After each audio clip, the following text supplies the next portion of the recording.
विठू माऊली, तू ऐकतेस ना रे? माझ्या भावाला खूप लागलंय. तो बेडवर डोळे मिटून पडलाय.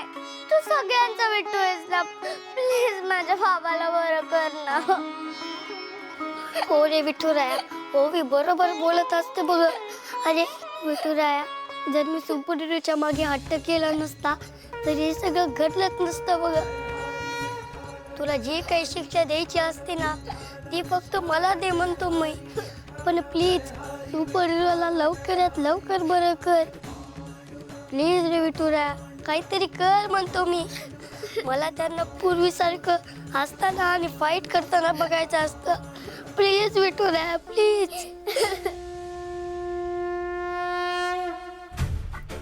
डोळे उघडा ना सारंग. मी सावलीच आहे. डोळे उघडून बघा, मी तुमच्या बाजूलाच आहे. सारंग डोळे उघडा ना प्लीज. सारंग उघडा ना डोळे. एकदा डोळे उघडून माझ्याकडे बघा ना प्लीज.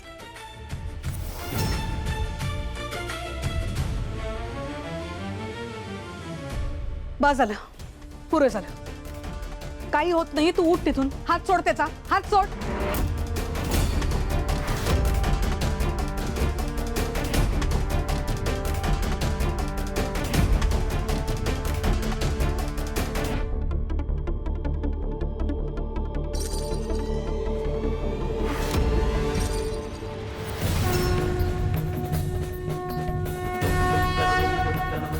काय झालं? काय होतंय डॉक्टर?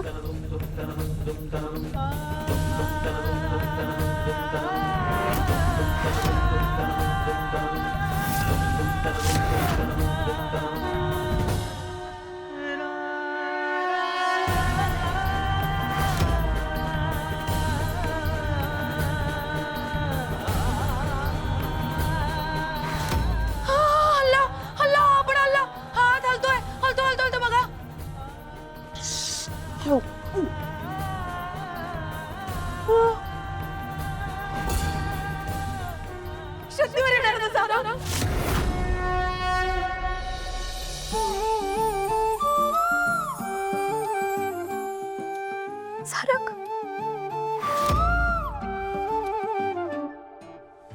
धडधडत्या काळजाची हो आज वाढली मुजुरी. सारंग लाख रोखले तरीही मन करते हे फितुरी. तुझा हात हातात पडला अन शब्द अधरात अडला.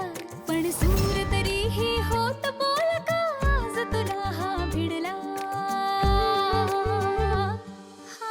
सारंग मी आहे तुमच्या सोबत.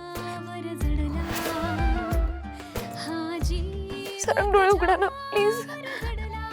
मी आले तुमच्याकडे सारंग.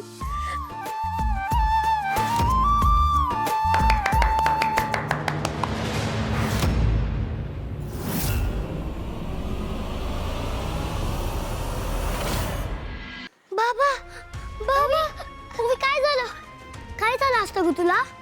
अशी अचानक तू सुपरहिरोला आवाज का देत असतेस म्हणतो मी. अबीर, मला असं वाटलं की बाबाने डोळे उघडलेत, त्याला आपल्याशी काहीतरी बोलायचंय. चल आपण त्याला भेटूया. हो वी, ऐकतेस? मला सांग, तू जेव्हा विठुरायासमोर डोळे बंद करून जेव्हा प्रार्थना करत होतीस तेव्हा तुला काही कळलं का ग? म्हणजे विठुरायाने तुला काहीतरी सिग्नल दिलाच असेल ना? सांग ना प्लीज, काय बोलला विठुराया तुझ्याशी? हो अबीर, जेव्हा मी डोळे विटले होते ना तेव्हा मला काहीतरी वेगळंच दिसलं. काय दिसलं असतं मग तुम्ही? मला एक मंदिर दिसलं अबे, जे उंच डोंगरावर आहे आणि एका जंगलातून वाट जाते. आजूबाजूला खूप झाडं आहेत, उंच डोंगर, त्यावर मंदिर आणि जंगलातून जाणारी वाट. नक्की नक्की कोणाचं मंदिर असतं ग ते? तुझ्या ओळखीचं असतं का? तू याआधी कधी गेलीस का त्या मंदिरात? ना बे, मी कधीच गेले नाही. पण जेव्हा मला ते मंदिर दिसलं ना तेव्हा ओळखीचं वाटलं. ओवी, ओळखीचं मंदिर म्हणजे विठुरायाने आपल्याला खूप मोठी संधी दिली असते बघ.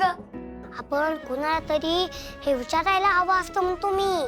कोणाला विचारणार अबीर? या घरात कोणाला माहिती आहे त्या मंदिराबद्दल? थांब, आयडिया. ओवी, अगं आपण ना अमृता काकूला विचारूयात. त्यांना नक्कीच याबद्दल काहीतरी माहिती असणार. हो अबीर, चल आता आपण बाबाला बघायला जाऊया. ठीक आहे, चल. ओवी थांब. ओवी, आपण एक गोष्ट विसरलोच असतो बघ. आता काय? ही विठ्ठलाची मूर्ती. तूच तर मला सांगितलं असतस ना, जर ही कुणाला दिसली तर परत घरात गोंधळ होत असतो म्हणून. विसरूनच गेली मी. थांब.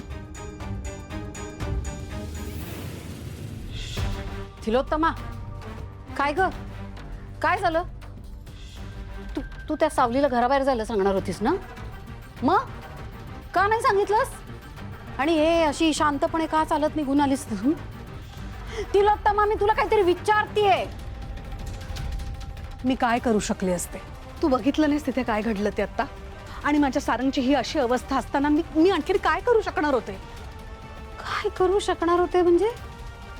अगं ठरलं ना आपलं तिला बाहेर काढायचं म्हणून. तुला कळत कसं नाहीये तिलोत्तमा? ती सावली ना एक एक पाऊल टाकत टाकत बरोबर आता सारंगच्या जवळ जातीये. तिच्या चालाकीने ती बरोबर सारंगला स्वतःच्या कंट्रोलमध्ये ठेवेल.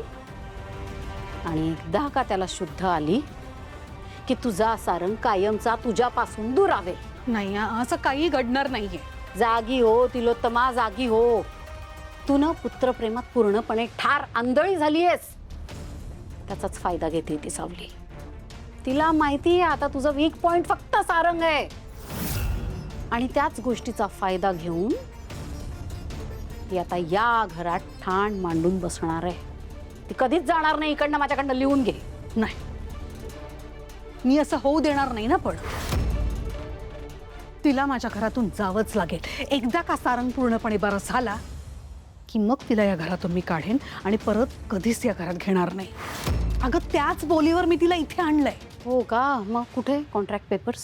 काय कॉन्ट्रॅक्ट काहीतरी केलं असेल ना, तिने सही केली असेल ना कुठेतरी. दाखव ना, पेपर दाखव. अच्छा असं म्हणजे तोंडी तोंडी करार झालाय का तुमचा? या तुझ्या असल्या तोंडी कराराला आणि अटींना ना ती सावली काही किंमत देत नसते. ऐक माझं, सावली फसवतीये तुला. सारंग एकदाचा शुद्धीवर आला की मग सारंगचं नाव घेऊन, सारंगच्या प्रेमाचं नाव घेऊन, त्याच्या आडून ती या घरावर हक्क सांगणार. इथून ती जाणार नाहीये आणि सारंग शुद्धीवर आल्यावर तिला जाऊ सुद्धा देणार नाहीये. आहे तुझी हिंमत सारंगला सांगण्याची की आता तू बरा झालायस, आता हिने या घरातनं जावं? सांगू शकशील? बस भैरवी. भैरवी प्लीज, माझ्या प्रत्येक निर्णयावरती शंका घेऊ नकोस. माझं घर कसं चालवायचं, कसं सांभाळायचं मला चांगलंच ठाऊक आहे. ठीक आहे, मला माहिती आहे तुला तुझं घर सांभाळता येतं, पण या क्षणी तुझं डोकं चालत नाहीये.